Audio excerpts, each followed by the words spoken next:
You know that part in The Grinch where they say his heart grew 3 sizes that day? I'm pretty sure that would just kill him, but thankfully I too have learned the true meaning of Christmas, and that would be Sonic Frontiers. Hey everybody, I'm Garrulous64, and if you look back at my uploads over the last 6 years, it's very easy to see that Sonic is a divisive topic in my head. The internet might half agree with that and half hate me for that, but ultimately my frustration and dislike of so many of the entries in this series doesn't come from a place of hatred. It's honestly the exact opposite. I love the Sonic series, and I have for a really long time. It doesn't feel great that I can't enjoy it as much as I want to, and all the negativity humor is a way to cope with the idea that I didn't know if I'd ever really vibe with a Sonic game again as much as I did with Mania, Generations, or the adventure games. It really felt like the Sonic that I knew and cared about was gone. Forces cemented it in my head that maybe Sonic just wasn't for me anymore, you know?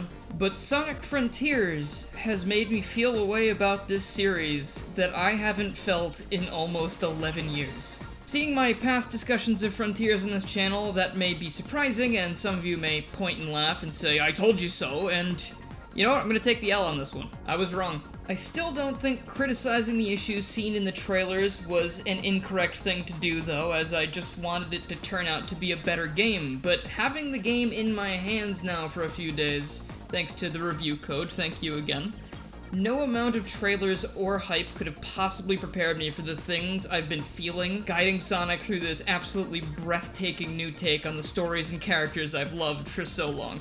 And since we're getting the ball rolling, this is a spoiler-free video, so I will be holding back specific story beats and encounters so you can all have the same experience I did, and I'm still having, actually, because the game is still far from over for me as well. At the time I'm recording this video, I've played this game for 5.5 hours, and I've only completed the first of 5 islands 97%. And as for the story I won't be discussing in this video, the game has legitimately made my jaw drop twice already. There are some things in this game that I never would have expected to see, and that's why going in blind for this one is very recommended. Sonic Frontiers is an open zone game, not open world. Don't go into this expecting a Breath of the Wild-sized, seamlessly connected map. Instead, it's much more like Monster Hunter, with several large environments for you to explore in chunks rather than it being stitched together. And this shouldn't disappoint you because they were extremely clear about this leading up to release, and I think it's actually better this way. With the way this game works, it would be really overwhelming with all 5 of those levels shoved into the same space, but I don't know, maybe a mod will come along someday and change my mind, we'll see. Since the islands are huge, there are a lot of areas with boost pads, rails, and springs, and while some people might, point at that and say, "Automation bad!" While I'd normally agree with you, this actually makes a lot more sense for this, because these islands, I'm not joking, are big. So some of these things look a little out of place, sure, but in most cases they're actually used for almost like a quick travel system to different parts of the island. You're just going to be jumping back and forth between rails and going through these elaborate spring patterns, and it's a very nice thing to watch, and then it has the bonus of getting you to where you were going a lot faster than it would be running. Though I do just kind of like running around the island anyway, because it's fun. The main gameplay loop is pretty simple. Usually I check my map to see what's around, pick a destination, place a marker, and then make the journey while noting down landmarks and other activities to either quickly stop at or save for later. There are a ludicrous amount of collectibles to be found. We have rings, cocos, attack and defense seeds, portal gears, vault keys, and character memories, just to name a few. Character memories are shown on the map and are necessary for you to progress through the story. First, you find the ghostly figure of one of your friends, and then you return to them what they've lost thanks to these mysterious islands, and once triggered, you get a nice scene with Sonic and his friend interacting, like real people do.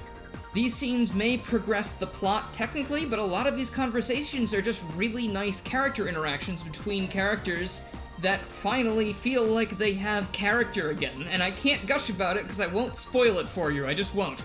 Just know, and if you've been around for a bit, you probably do know, story is really, really important to me, and it's been a main complaint I've had with a lot of these games for a long time now, so it is incredible to see this game going in such a good direction, and making these characters into characters again. Like, they're not just tropes, they're not just silly little punchlines, they're actually talking about things that matter. It's so cool. I have so much to say about that, but I need to save it for later. There will be a spoiler video at some point, but let's talk about the moveset and traversal of the island before I explode. Sonic can run from point A to point B, of course, and by holding right trigger, you can boost. It's not as fast as it used to be, and it doesn't destroy enemies anymore, so don't run into enemies in cyberspace like I do. Sonic has suddenly regrown the bounce move from previous games, and it can now be activated by holding the B button when you're in the air. So if you just tap it, you get a stomp. If you hold it down, you get a bounce, and I'm pretty sure I've played fan games with that control scheme, so that's kinda cool. And of course, Sonic also has his trademark homing attack and lightspeed dash, working the exact same way they used to. But new to the arsenal, we have the Psy Loop. This is something we've been seeing teased since the very first teaser of this game, so it's cool to finally know what it's all about. Basically, it lets Sonic draw a line of energy or something. I actually didn't think about that until now, I don't know what it is. But he draws a trail, sort of like a Tron bike, and if you encircle either objects or enemies, they will take damage, or it will clear away obstacles, or activate certain things. It's a very useful little tool, and I think it does make Sonic go a little tiny bit faster, but like, you have a very limited gauge for that, so you're better off using the boost. And finally, the thing I was really worried about when this game was being shown off, that would be the combat. I wasn't a fan of forced enemy encounters in previous games. I always felt like they slowed down the pace something terrible. Who would have thought the solution to making combat in a Sonic game fun was to make it fast? Seriously, whoever came up with that deserves a huge raise. All of Sonic's moves come out and hit the enemy really quickly, as they should, and using multiple moves together and getting your combo meter up lets Sonic do some insane stuff. And if you don't want to fight enemies, just leave. Go away. You don't have to go home, but you don't need to stay here. Even the giant bosses found on the overworld won't pursue you if you decide you're bored of fighting them and you just walk off somewhere else. In fact, you don't even need to fight them sometimes, since you can find portal gears inside smaller enemies and as rewards for completing other challenges. But with how fun they made the combat this time, I usually spend a couple seconds destroying robots because the rewards are worthwhile. Sonic has a skill tree to learn new moves in this game, and it's fueled by these little particles that fall out of the enemies, and not only that, but Sonic's speed, power, defense, and ring count can all be upgraded by trading in specific items that either Elder or Hermit Coco found somewhere on the island. So if Sonic looked a little bit slow in the earlier footage, don't you worry your Sonic hat-wearing head, my friend. This guy becomes a hog amongst men if you're being thorough with your item collection. With everything marked on the map from the get-go, I was originally worried that it would be too simple, but I found that having a lot of objectives means there's never a moment where you're like, where do I go now? Because the answer is literally everywhere. You can just pick a direction and go there, and there's like 100 things to do. Parts of the map are obscured though, so you need to do these little mini challenges, and I use the word challenge loosely in most cases to reveal more of the map. These challenges range from running in a hamster wheel to quick stepping back and forth, following a pattern on the ground, or completing an obstacle course. These feel a little bit like the Korok puzzles in Breath of the Wild, but much more obvious, and they have more impact on the gameplay. Cocos are just scattered all over the ground everywhere, in case you were curious. Yes, they are very similar to Koroks, I know, but Cocos have crazy story significance, so get that leaf-wearing dope out of here. Ayo, the Chaos Emeralds are here too, trapped in these weird containment units. Huh, that's such an interesting plot detail. Please play this game so I can talk about it later. You can't get into the Emerald Vaults without vault keys, so this is where cyberspace comes in, and we've all seen the discourse here, I'm sure. These are the more traditional Sonic stages that have borrowed aesthetics and some level design from previous entries in the series, namely Sonic Generations, but there are some other layouts in there from time to time. I'm not a huge fan of this part of the game. In fact, I don't like it very much. Sonic, for some reason, feels different when you're playing in these levels, and he's a lot more stiff, which leads to a lot of accidental deaths, like, even more than Forces, I would say.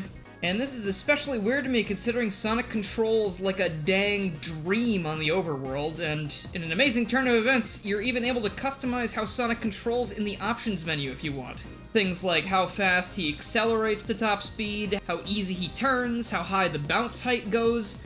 I wasn't kidding about this game being the true meaning of Christmas. None of these options seem like they affect cyberspace, though. I'm not sure why. I mean, they definitely do, but cyberspace is just strange. In these stages, you have 4 goals to earn vault keys. Reach the goal, clear with an S rank time, which are sometimes actually pretty difficult. You then clear with a certain amount of rings, and find all the red star rings. After you complete all the missions, you get bonus keys, which makes it even easier to go from Chaos Emerald Pedestal to Chaos Emerald Pedestal. I don't even know how much these things usually cost, because the game does this thing where it doesn't tell you how much something costs, it tells you how many more you need. So you'll always run up to these pedestals and it'll probably say, 0 vault keys needed. So you just do it and you don't think about it anymore. My favorite stage so far was 1-7. It was this really nice, like, virtual highway looking area, but level 1-2 was a super challenging and well-made stage to speedrun for the S rank time, and that one, I couldn't recommend more. I think that is like a good showing of how these levels work. So yeah, these are definitely jank sections of the game, but they aren't all bad, which is honestly more than I can say for a lot of the previous games that had multiple playstyles. Like, Sonic Unleashed was at least 70% Werehog, and that really hurts it overall, but here, Cyberspace is such a quick little pit stop that it comes off as really inoffensive, and you can overlook it since you can even find keys on the overworld if you keep looking around. So for those reasons, I am willing to overlook this part of the game because the rest of the game is so good. And there you have it. The gameplay loop is find things, cyberspace, Chaos Emerald, rinse and repeat for 5 hours, and that's how long it took me to beat the first island. Courses would have been over twice in that time frame.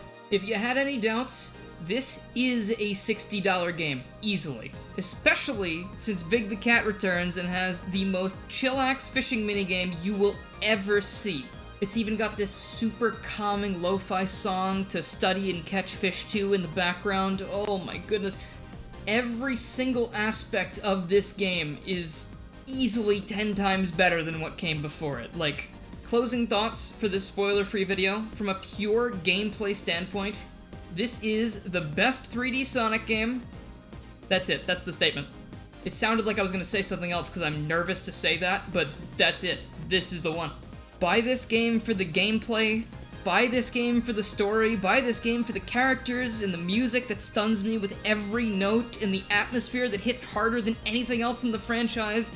Buy this game. This game is so special. And at risk of spewing spoilers because there's so much I want to talk about later on, I want to say, Sonic Team, you really knocked it out of the park with this. This game is a game that makes me proud to be a Sonic fan.